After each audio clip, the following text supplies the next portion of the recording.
తోచని పరుగై ప్రవహిస్తూ పోతున్నా.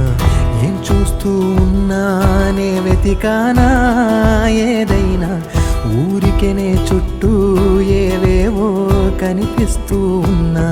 కదలని ఓశిలనే అయినా, తుడిలో కరిగే కలనే అయినా, ఏం తేడా ఉందట నువ్వెవరంటూ అడిగిదు నన్నెవరైనా. ఇల్లాగే కడదాకా ఓ ప్రశ్నే ఉంటానంటున్నా, ఏదో ఒక బదులైనను చెరబొద్దు